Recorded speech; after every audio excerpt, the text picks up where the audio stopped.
Welcome to the Doctors Making a Difference podcast, where we help physicians to be empowered with the tools they need to be successful in medicine, in finance, and in life. Join us as we highlight doctors and other professionals around the world who are making a difference.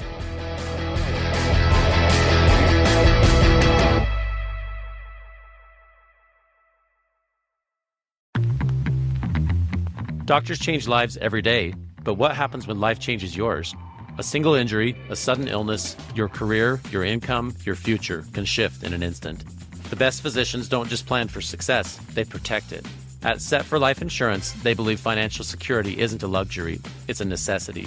True own occupation disability insurance ensures that no matter what happens, your future stays in your hands.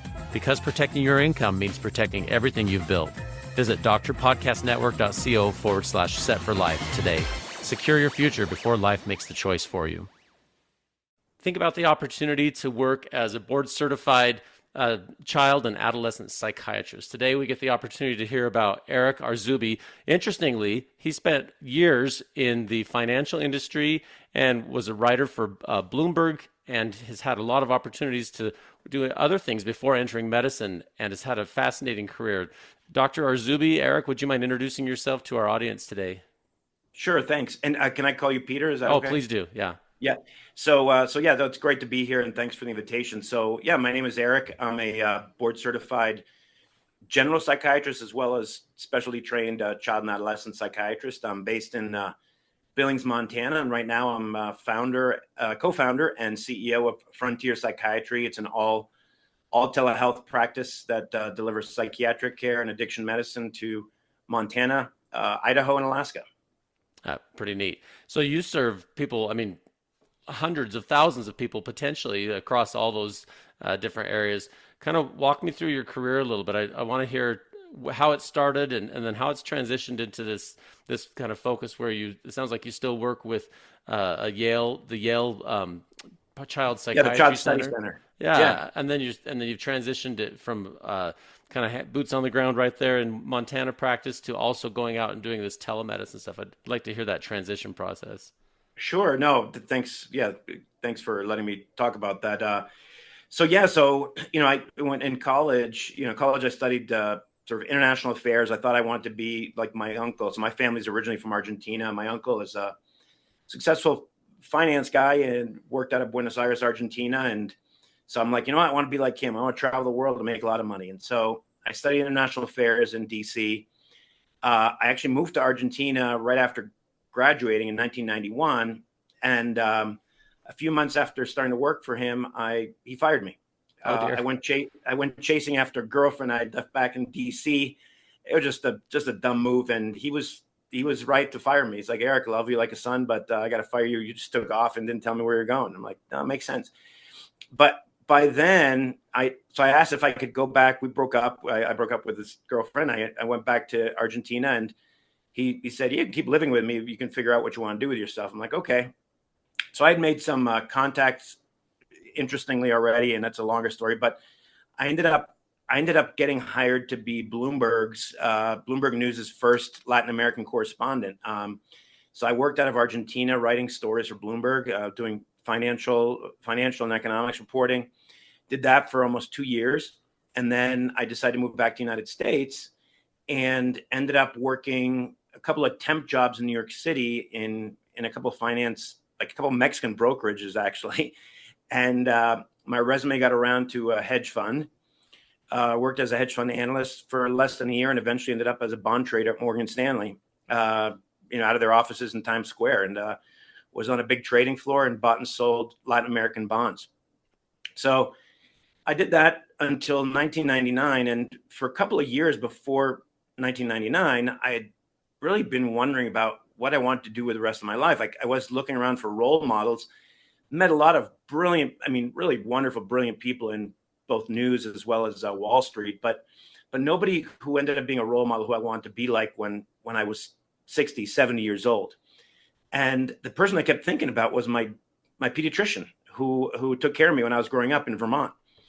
And so I had this pediatrician from the time I was 9 months old until he fired me when I was 24. And he's like, Eric, you don't need to see me anymore. You're not a pediatric patient anymore at that point. Yeah, exactly. But he was just awesome. And I just always really looked up to him. Even when he retired, he ended up doing a lot of community service still, serving on local boards. I mean, this guy was just wonderful. So in the 90s, I went back to visit him a couple of times just to talk about life and career. And at some point, I decided, I think I want to try to be a doctor. I mean, I always loved math and science. I enjoyed interacting with others and wanted to do something that was meaningful. And I was making good money in New York, but I didn't feel that work was meaningful. At the end of the day, I was just kind of buying and selling these financial instruments and didn't get meaning out of it. So a lot of people thought I was nuts. I went back to pre-med. So I did pre-med classes, did that in New York City, and then eventually applied to med school and ended up at Yale doing med school, psychiatry residency, and fellowship. Now, I think an important sort of milestone there is about 9 months into my transition from Wall Street to pre-med, I uncovered or got triggered in that transition, massive anxiety. Like it got to the point it was crippling. I couldn't sleep. And I don't know if it was kind of the change in my identity from being a bond trader to being a student again at age 30. Yeah, it was a huge transition because you were right up there in the. I mean, you were set on a really successful career path from a finance standpoint. Yeah, no, I mean, I still don't make.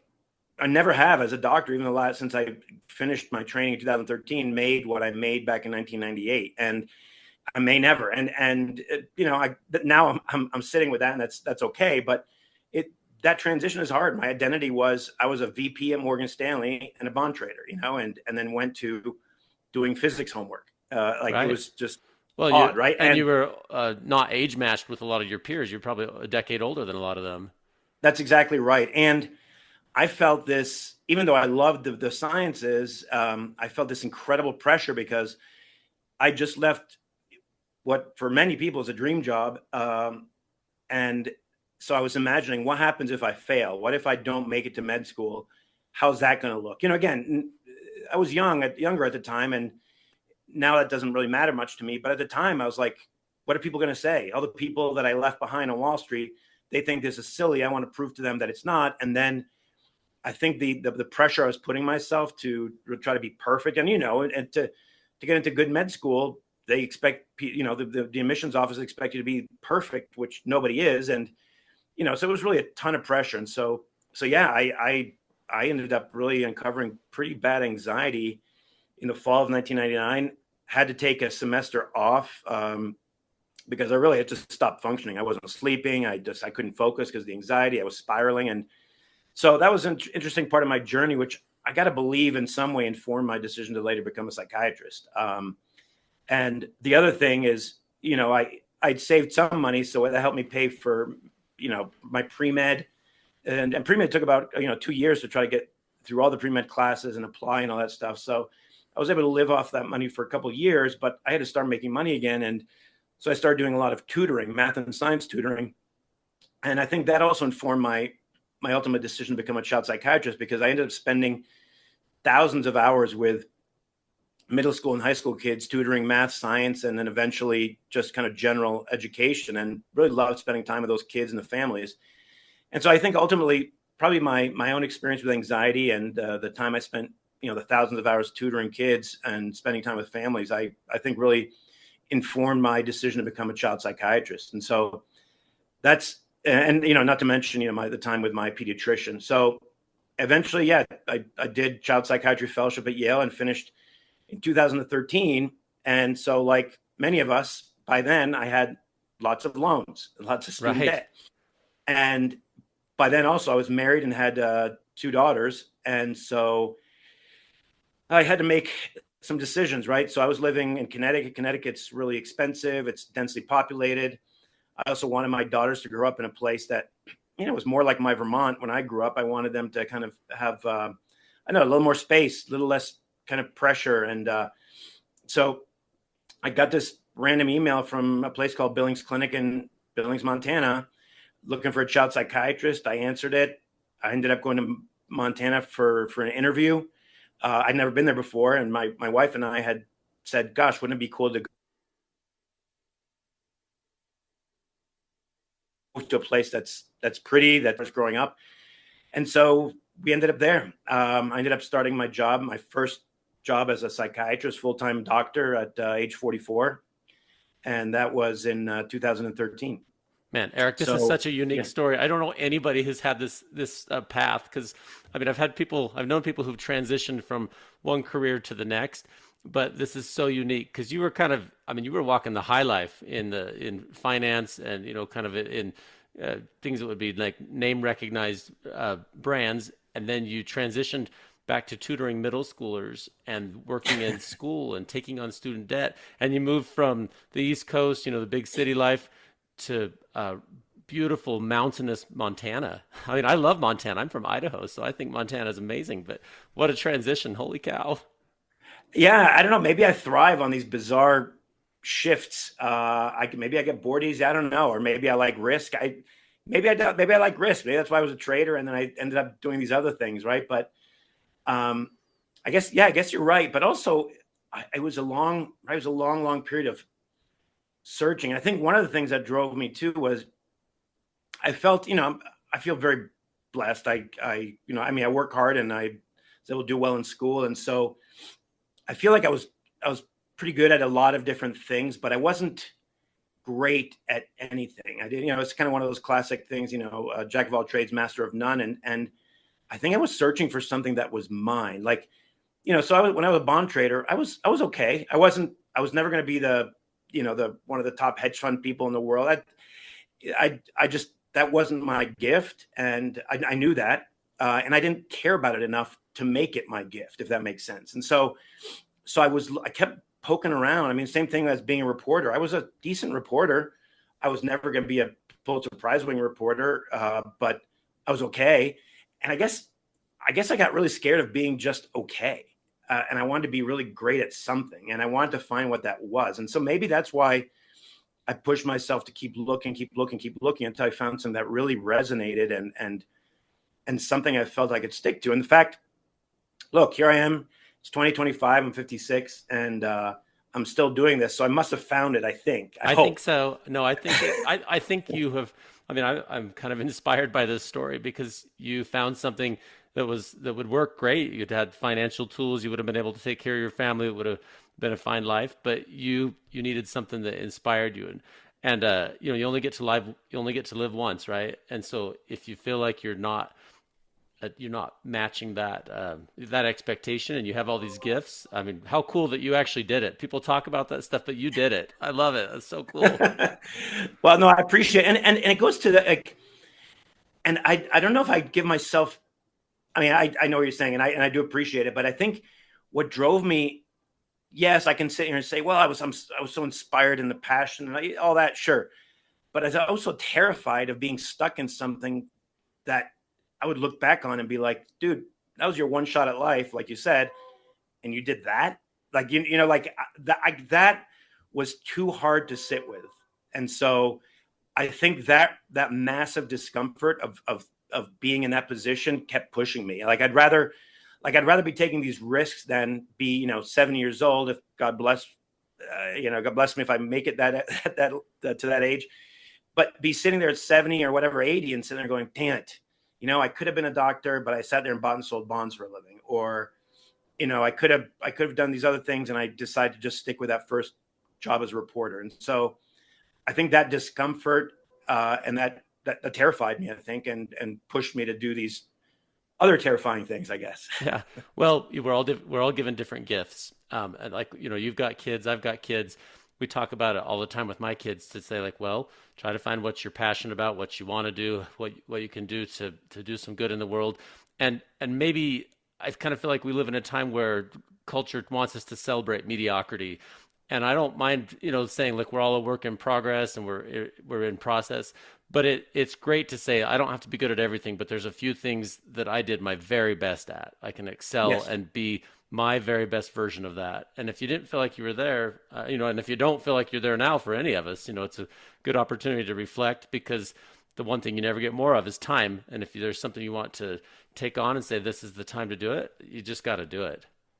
I totally agree. And it's now I think the new kind of little monster under the bed for me is, and something we talked about kind of before we went on air is like that we have this like mental health crisis nationally, and in particular in kind of rural communities, which I didn't realize when I moved to Montana. When I moved to Montana, I'm like, oh, this is cute. I'll be in a beautiful state. It's got, a lot of cool things. It'll be gorgeous. Great. And I get here, and I at that point, again, I was a new doctor and I wasn't thinking about all the big picture kind of public health implications of where you live and the social determinants of health, and realizing that, shoot, I was in a state that had sat in the top 3 highest suicide rates in the country for 40 years. And I'm like, oh my God, I guess I didn't realize that. And so now kind of the monster under the bed for me is, okay, I'm a psychiatrist now.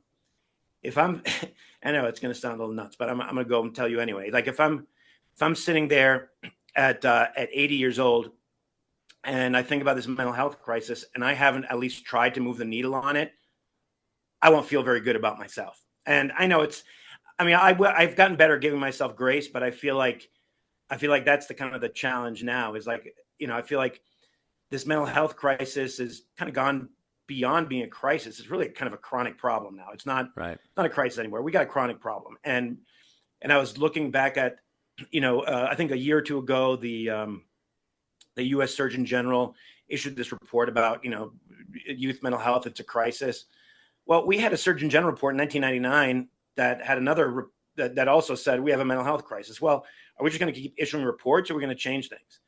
And that's I guess what I don't have a ton of patience for is kind of people hemming and hawing and wringing their hands and having committees and task forces about mental health crisis. And I don't have any more patience for that, because time's up. Like it's time to do something now. And so that's kind of what's pushed me along, I would say, since I discovered all the problems we're facing, especially in this part of the country.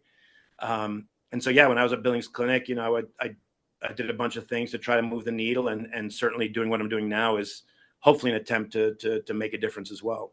Well, and like we talked about a little bit before, if doctors aren't in the room, if doctors aren't in the decision-making capacity on some of these things, it's hard to have it really change, because, if we have policymakers who don't have background in mental health, for example, on this issue, and you don't have physicians on the leadership of that, or actually leading these organizations, it becomes a misdirect, and there's lots of money and lots of resources that get funneled to things that really don't make much of a difference. But those of us that treat patients on a day-by-day basis, that there's so many social determinants of health, access to medications, access to counseling, family dynamics, access to drugs and alcohol, and so many things that kind of inform this issue. And so I love what you're doing, and it's part of my lived experience every day to watch this, day in and day out. And, you love the kids, but, and they go through it. We all go through, for whatever reason, our developmental process. We all have to go through this adolescent stage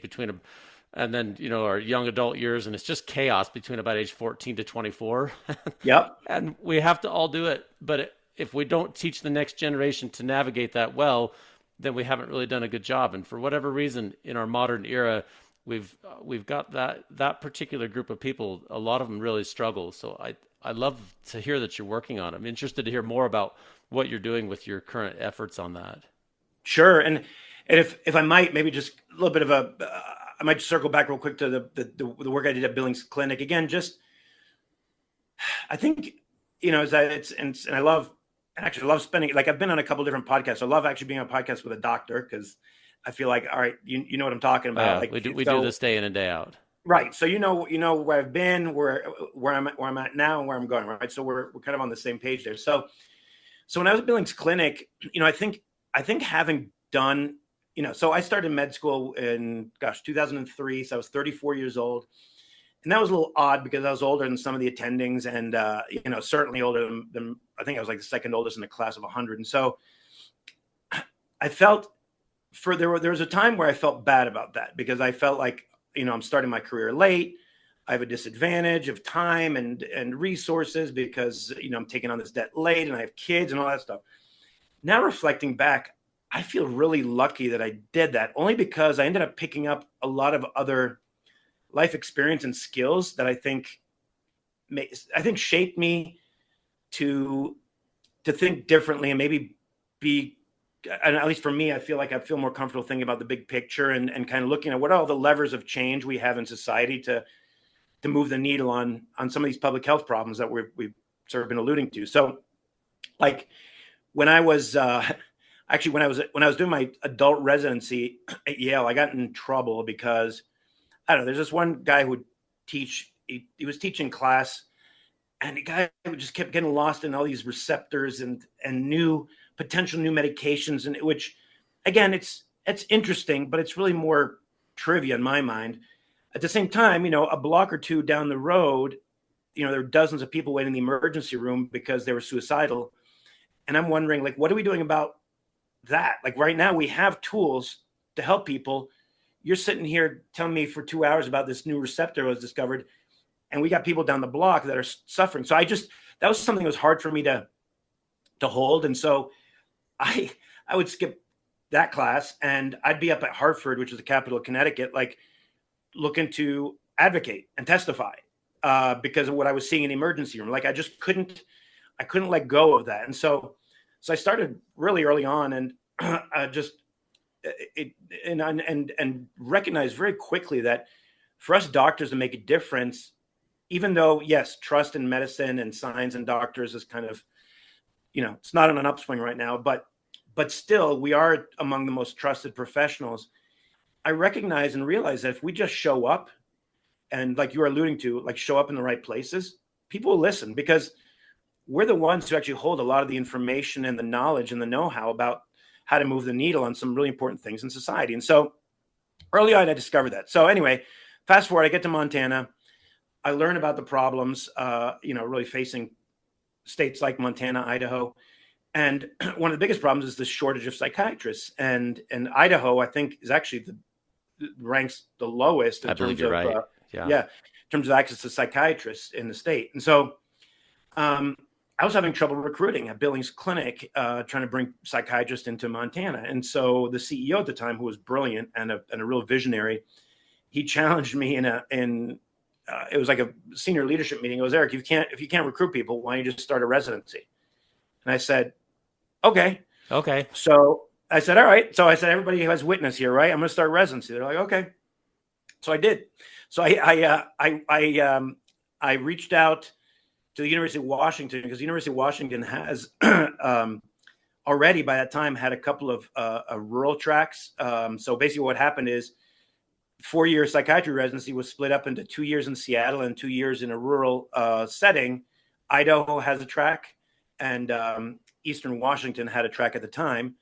And so I worked with the University of Washington to create a Montana track and took a couple of years. I had to go to the legislature in Montana to try and get funding. Got funding from like Blue Cross and a couple of other payers because Medicare didn't have any more spots available to fund residencies. And so we had to get creative about funding. But again, I go back to my sort of experience doing other things in life that made me feel comfortable to get in a room and ask for money and educate and testify and advocate, right?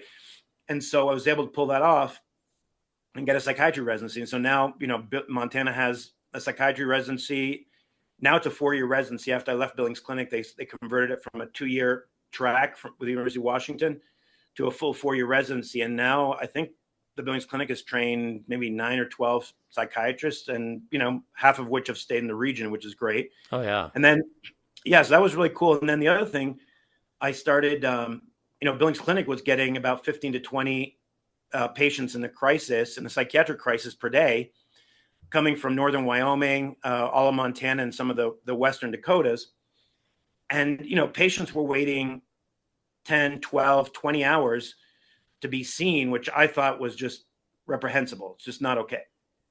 And so, again, talking to leadership, by that point, people knew I had weird ideas, or at least I borrowed other people's ideas. That's what I did a lot. I borrowed other people's ideas. I didn't do much original, but I stole stuff and used it. And so there's something called an empath unit, which is a type of a psychiatric stabilization unit that has been around for almost 20 years and actually is incredibly powerful as an intervention to help emergency rooms and most importantly, help patients really to get best care in crisis. So we built one. at Billings Clinic, and we got the wait time down to less than 4 hours per patient to be seen by psychiatry.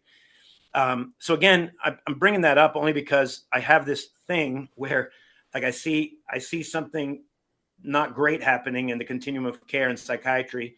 It bothers me, and I want to fix it. And so I'll beg, borrow, and steal to figure out how to do it. And that's what I did at Billings Clinic. And so in 2019, I recognized that I still had patients who were driving 4 hours to come see me for a half-hour visit. I'm good, but I'm not that good where you need to be driving 4 hours to see me. And so, and telemedicine was around, and the technology had been advancing, right? By then you had webcams that were pretty cheap. Zoom was around. I'm like, we got to do telemedicine. And so I really pushed the system to push Billings Clinic to really lean in further to telemedicine and for psychiatry. And, at that point they had other priorities. And so I said, you know what, I'm going to go do this. So I left and started Frontier Psychiatry, and kind of did it with another friend of mine from Seattle. And 2020, we launched it, like, I think the same month that COVID hit. And it was bizarre timing, obviously, but it was needed, and it became a really important service for a lot of people. So yeah. So anyway, sorry, I went on and on and on, but no, it's good. Like, if you think about it, there's kind of a theme threaded through all this here, Eric. You see a problem, you want to fix it, you take action, and I think all of us can do it. And, like, there's just not that many physicians in the United States, really. When you kind of look relative to the population, or even in the world, when you look relative to the population of the world. And so you really do carry a lot of influence if you're willing to step outside your comfort zone, work with other visionary people, even though those who are not physicians. And you have to kind of surround yourself with a team, and then you can do some amazing stuff. I've really enjoyed seeing some of those things happen in my state. In Idaho, they're trying to kind of build up some of these programs, and the fact that you're doing that, starting a residency and working in the clinic, and now getting this telemedicine thing, I'm assuming that's helping lots and lots of people as they come to your service. Do you do it all by yourself, or do you have a bunch of other psychiatrists or advanced practice providers, or how do you set that up? Sure. So yeah, when we first started, it was just a couple of us, just me and another psychiatrist. Like, all right, let's try this. And thankfully, this part of the country has recognized that telemedicine is important. So the regulations and the payer, the reimbursement structure is pretty favorable for telemedicine. Thankfully, some smaller states haven't figured that out yet. But anyway, so yeah, we started. It was just a couple of us, and slowly kind of grew word of mouth, especially during COVID. We were available as an option, because a lot of health systems, as you might remember, were really struggling to figure out, all right, what do I do for telemedicine? What platform should we use? What camera should we? I mean, it really, people struggled to kind of pick up on it. So being small, we were pretty nimble, and we grew. And so today, so far, we've taken care of, I think, 25,000 patients. Right now, we see about over 4,000 patients a month. And right now, most of those, over half of those are in Montana.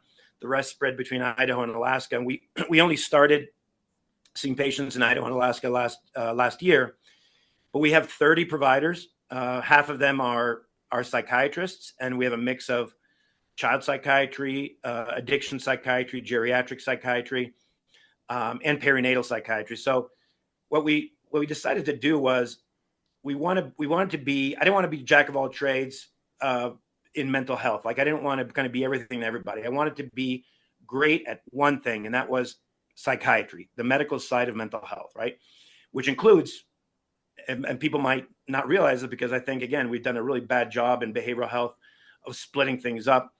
Like, substance use disorders and mental health problems, they should be all in the same place. They should be taken care of in the same place. Like, splitting those off doesn't make any sense. So we decided we want to be great at psychiatry and make it easy to access and easy to deliver.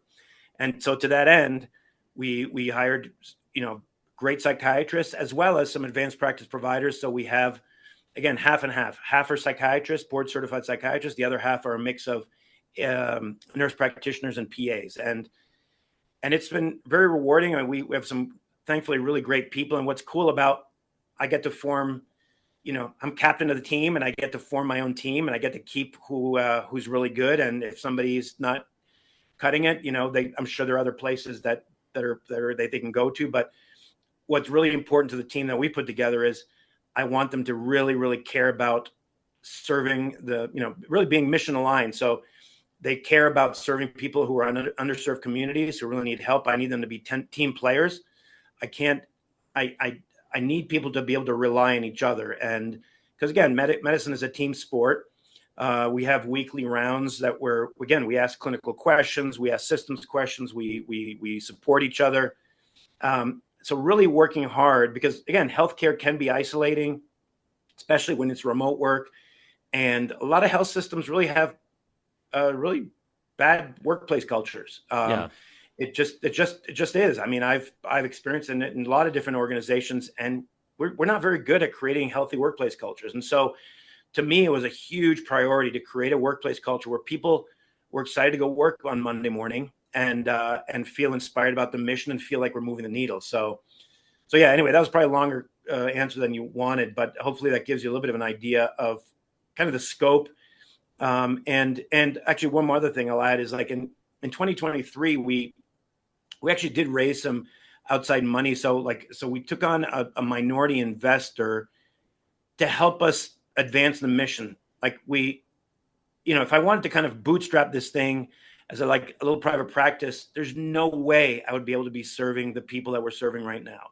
There's right, no way it takes capital to build all this and hire the people and get the infrastructure. Yeah, exactly. And there's a lot of people kind of saying, well, having investors in healthcare, you shouldn't. Well, you can't generalize, right? Because we've had a nonprofit system of healthcare for decades and decades, and look how that's turning out, right? And so if having investors isn't the solution to everything. I'm not saying that either, but all I can say is for our case in particular, if we didn't have investors on board, I would not be able to have a big team the way we have now, serving all the patients we're serving now, and being able to invest in really the technology and infrastructure to be able to deliver that care in an efficient way. And so I feel lucky, and I feel like so far it's been a blessing. Again, you never know how it's going to turn out, but I just don't see any other way to really do this in a way that's sustainable and efficient. Yeah. Well, I wanted to just kind of pick your brain on a couple of things. First of all, what's the difference? What have you noticed the difference between in-person meetings versus kind of transitioning most of your practice to telemedicine? And then what would you tell somebody else, another physician, whether they're psychiatry or other specialty, who's considering either starting something in telemedicine on their own with their own company or joining a telemedicine company? You went through this transition, and I think that's you've done it for enough years, and it'd be interesting to kind of hear your thoughts on that. Sure. So a couple of things. Like, first of all, innovation in medicine is, I think, as you well know, a lot of people in healthcare struggle to embrace change and innovation. Not everybody, but some do. And so, there was actually initially some resistance before COVID. People thought it was a silly idea, and gosh, people prefer in-person care. One of the things is I encourage us physicians to think about is let's stop thinking about what makes us anxious, right? Let's think about the patient. Like, think about the mom who has to take day off from work, pull a kid out of school, and then drive for 4 hours for an appointment. Think about that person when she's comparing in-person versus telemedicine, right? Because a lot of psychiatrists used to tell me, well, it's not the same. You can't do it.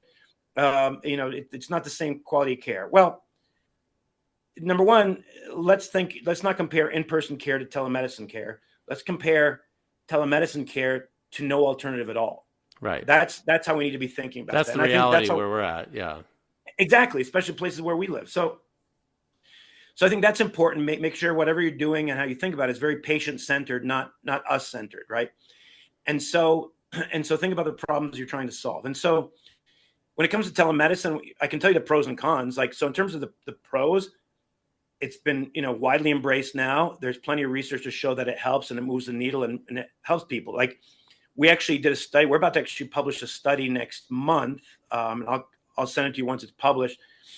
That by doing this telemedicine work in Montana Medicaid patients, actually, the patients that we took care of got hospitalized at a rate 30% lower than people who got other care. And I guess I'm just saying that to show that this works, right? So now, is it always easy? No. Like, would I prefer to have like a team of people around me in person? Yeah, because this work can be isolating. Like, right. Working out of my own office or home office, I get lonely. I get cabin fever, right? And I want to see people around me. So there are moments I really miss that. I remember working in emergency rooms with other people around me, the action, the adrenaline, and really being able to kind of go from patient to patient very quickly and helping people I love it and it's rewarding. So I'm not saying that telemedicine is somehow, kind of this panacea that is perfect. No, not at all. But I'm thinking about it as how do we best get access to quality care to the patient, right? Why should somebody in small town Idaho get care that's inferior to somebody who lives down the block from the University of Washington in Seattle? Like, I don't see that's okay. Like, that doesn't make any sense to me. So I guess the first part of your answer to your question is, I guess the frame of mind that you kind of need to adapt, I think, to doing something like this. I want to make sure it's very patient centered in how we're thinking about it. And then you think about if you want to start your own thing, it's complicated, but it's doable. It's not as complicated as people think it is. Because I know, again, sadly, in medical training, we're never taught to do any of this stuff. Like, we're not taught how to start an LLC or a professional LLC. We're not taught how billing and coding work, and it's really, really unfortunate, because I think that hamstrings a lot of doctors who could be doing really cool things, and they feel probably overly intimidated by what it takes to do it. It's hard, but it's not as hard as people think. And so I would encourage, and yeah, does it take some risk? Sure. But without kind of risk, you're not going to get the reward I think that we often deserve. But if you plan on working for a larger organization that already does telemedicine, man, if there's anything I learned both in medicine and outside of medicine, is the number one most important thing is the workplace culture. Because you could have an organization that has these beautiful flags outside that tells you what the mission is, but if the leaders aren't walking the walk, it's going to be a mess and you're going to hate your job. And so I would encourage people to, yeah, salary and benefits are important, but I would say number one is the culture, the workplace culture, and are people really, really, really walking that walk on the inside of the organization? And if they are, then you're likely in the right place. So that in my mind is hands down the most important thing. Yeah, no, I love that. You think about mission first, and I think in some ways in medical training, I've talked to other people who've had a military background, and there's some kind of similar mission-driven, mission-focused above all, and some doctors get a little bit lost in that, like, hey, my priorities everything else doesn't matter, only my priority matters, because the patient comes first and mission-driven first. But we do have to kind of work as part of a team. And then, but at the same time, when you go into something like that, it's pretty important to say, okay, is the mission actually reflected in the decisions we make and the way we talk about our patients and about our colleagues? Do we see past the weak moments and look forward to the better moment? Because sometimes people get lost in the weeds on things that don't really matter. But if you're a really culture-driven organization, you'll see past that and say, okay, this was a speed bump. It's not slowing us down all the way. That's exactly right. You're going to learn how to have grace with yourself, grace with those around you, and keep your eye on the big picture. What for me is, like, again, I'm learning. Again, it took me a long time and lots of mistakes, many mistakes, and sitting through really useless meetings to learn. Like if you're in a healthcare organization, and number one, you're in way too many meetings, and it's probably a waste of time. Number one. Number two. And that means people just haven't figured out how to be efficient. But the other thing is, if you're sitting in meetings and people rarely talk about how to help our patients, and we got a problem, right? Because if you're sitting there talking about, stupid politics, or I'm talking like internal cultural politics, or building that new building, or having just turf wars, like it just.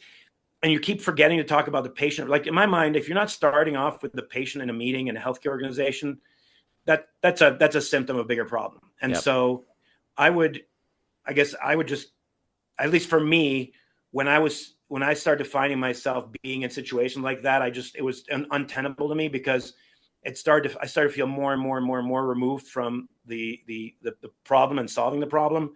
So I just can't sit with that, and I just got to move on. And so, and hopefully, And I think, knock on wood, the team that we've put together are the people, hopefully, that I think are aligned with that sort of thinking. Is like, let's not spin our wheels and waste time and mean like, let's go out there and solve problems. And again, we're not perfect. We have a lot of things I can improve about the way we do our work and operational efficiency and culture for sure. But again, kind of going back to the comment you made is, if people, I guess me as the CEO of this organization, if people see me trying and they know that I'm trying, and they'll give me grace because they'll know that I'm trying and I'm not going to get it right all the time. And hopefully I have the confidence in myself to be vulnerable enough to say, you know what, I screwed up, my bad. Here's where I screwed up. Here's how I'm going to fix it. Let's move on. But the mission hasn't changed. Yeah, mission has to stay the same. Well, do you have any stories you can share with us? I know all of us have to be careful with HIPAA and not give anything, but I would like to hear if there's any, there's times where you make a big difference or a big impact on a person or your organization, help somebody that was like, man, that was a situation that would have gone so badly if we hadn't been there. I'm interested if you have any stories over the course of your career that you could share, something where you made kind of a big difference in somebody's life with this training, because you left Wall Street and with the idea that you were going to make this impact. And I'm curious if there's any stories where that's happened. Oh, sure. I mean, I'm sure there's thousands, but. Oh, I got thousands of stories. No. And, when and I think anybody who tries to be successful is always feeling a little bit insecure, right? So I wake up every day thinking I haven't done enough. And I know it sounds silly, but when I'm in my own head, like that's kind of what keeps me going to keep trying to do more and more. But if I'm being kind to myself and reflecting back, I look back in some of the things I told you about, like the residency. We've trained a bunch of new people who are now delivering psychiatric care in the region for the first time. We created a psychiatric stabilization unit that is providing thousands of people with hopefully help and relief during a crisis. And now I think we've done well over 100,000 telemedicine visits since we started. And so those are kind of some big picture things I think about. But there are a couple of stories, but one in particular I think might be entertaining, might be more entertaining than. But no, I think it'll give you a vibe for kind of how I kind of handle certain situations, both good and bad. So it's 2018. I'm at Billings Clinic. It's the first day that we opened this empath unit, this psychiatric stabilization unit. And basically, and people who don't know about it should read about it. So it's empath, which stands for Emergency Psychiatric Assessment, Treatment, and Healing Unit. It's a beautiful model. It's getting traction now, finally. So lots of states, and it's often listed in SAMHSA's best practices for emergency psychiatric care. Anyway, so we open it. It's I think it's like spring of 2018, and doors open. And again, remember I told you on average, we're seeing around probably about 15 patients in crisis every day. Sometimes it would be 10, sometimes it would be 20. So we opened this with not a ton of fanfare because I didn't know how well it was going to work. The day we opened, we ended up with, I think, 35 patients in crisis who came from Wyoming, all Montana, the Western Dakotas. And I was the only provider with a small team in this unit. And because, again, a lot of people were kind of scared of this new unit going, we've never done it this way. It's because basically what it is like a big living room with these very comfortable chairs. We put people in a comfortable, low stimulation environment that provide better supportive care for people in crisis. And so they're like, Eric, you do this. This is your project. I'm like, all right, fine, I'll do it. So that day we had over 30 patients show up in crisis. It's me and a small team. Like, oh my goodness. Well, you're way more than your average. 15 is your average. And suddenly you're way, way over that. Way more. So within an hour of this thing opening, I said to the team, and I called the emergency room, and I said, we're shutting down the unit for an hour. They're like, what? What are you doing? Wait, I'm like, no, we're shutting this down for an hour. So I went into my car, I got on my cell phone, and I called a guy named Scott Zeller. So Scott is kind of the godfather of this unit. He's the one who came up with the idea. He started it in the early 2000s in California, and he kind of mentored me through the opening of this unit. And I called him. I go, Scott, what do I do? I was. Yeah, you're overwhelmed. I'm overwhelmed. Like, this is my first day. I was hoping to kind of ease into it to figure out what the perfect or the right clinical workflow should be. And he, we spent like a half hour on the phone. We went through a bunch of different scenarios. He gave me some advice. Went back. We opened back the unit, and everybody was like, "Arzubi, where were you?" I'm like, "I was talking to a friend." So we opened it up, and we made it through the day, and patients got, I think, good care, and we helped a lot of patients. And ultimately, that unit, we ended up again reducing the wait time by a lot for patients who were in crisis. We reduced admission rates to the psychiatric hospital, and we reduced readmission rates by a lot. And so, so I'm really, I don't know, feel very proud of having survived that. But I think that story gives you a little window into, and moments like that happen way more often than I will probably admit, unless I'm talking to a doctor on a podcast. Well, no, but like all of us, I mean, anybody that's worked in medicine, you've all had, whether in training or in, I mean, I know for sure in my practice, it happens all the time. You're just in overload, overwhelm, and you're like, okay. So if you were able to take a break and kind of phone a friend and get some support, that's pretty cool. It's part of medicine though. Like you're going to have, in hindsight, you can look back and like, oh yeah, that all worked. But in the middle of it, you're like, oh boy. I thought people were going to get hurt. I thought this was a failure. I mean, I catastrophize. Like I'm really good at that. And so I'm like, all right, how do I pull myself out of this? And I know I can't do it alone. And I think maybe that's, again, kind of like you and I have been alluding to. I mean, it's a team sport. You cannot do this alone. And if anybody thinks they have all the answers, that's kind of a problem, because I mean, I think in my mind, the best doctors, the best clinicians, best leaders, the ones who know damn well they don't have all the solutions. No, you got to have work with the team. But did you say you had a second story? Oh, I got plenty of stories. No, I mean, that was the one story I was thinking about. I think that's the main story, man. I don't know how much time you have for stories. For a minute I thought you said you had two stories, so I just want to make sure. No, that was kind of the main one, which I think was a really nice little snapshot in time to give a taste of what it's like to do some of this stuff. Well, and it's real. So Eric, one of the things I've really enjoyed about our conversation is it's just like your real lived experience. You know, you're just this young man and you go to Argentina and it didn't work because you chased the girlfriend. And then you get this real experience of like, you're not real fascinated. You love the work in Wall Street, but it's not really mission driven and giving you that level of passion. So you left and went to tutor middle schoolers and go retake a bunch of undergrad courses. I mean, and then you started a residency because you didn't have enough psychiatrists. And then you decided, well, there's not enough access for all these people, so we're going to start a telemedicine company. So I'm fascinated to see what you do next, because you'll look back on this. I'm confident when you look back on this, you'll say, yep, did I make an impact? Yeah. And did I make a difference that is going to leave a long-lasting legacy where other people will have their lives benefited by the work I did in my life? Yeah. And I hope we can all say that to some degree. But it's nice to actually put this in action. And I think that's why this is such a unique story, because it's easy to get into the same job and see the same patients and do the same thing and let somebody else make all the decisions and make all the financial decisions. But you have to be a bit of a risk taker, kind of an entrepreneur, like I can tell you are. But it's pretty cool. It's awesome that you've been able to actually do it. Well, thank you. I appreciate it. It's nice.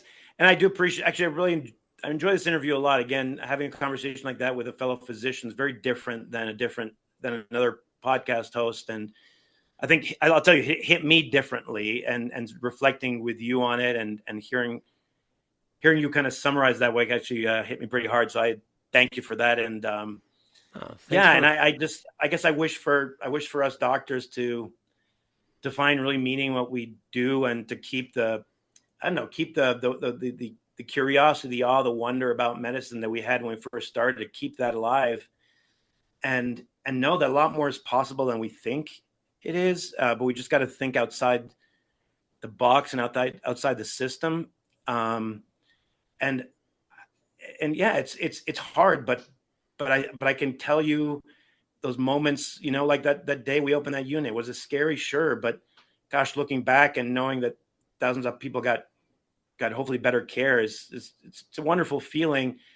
So I guess what I hope for is, can we find ways to scale our impact. And maybe that's kind of one challenge I throw out to people who are listening is think about what you do every day, think about the good work you do, and think about how can you scale your impact. Does that mean scaling, mentoring other people? Does it mean doing work like you're doing right now, Peter, on this podcast? What are the ways you can scale your impact on your community and on the world? And I don't know. I think that'll feed people in a way that's different and hopefully healthy. I think so too. I that's what I'm going to take from this, Eric, is just kind of a motivation to scale your impact. I like that. It's a good way to think about it. What can I do today? Because I've got the patient it's in front of me. But what can I do to scale this impact so it impacts others who aren't in front of me, who need to be in front of me?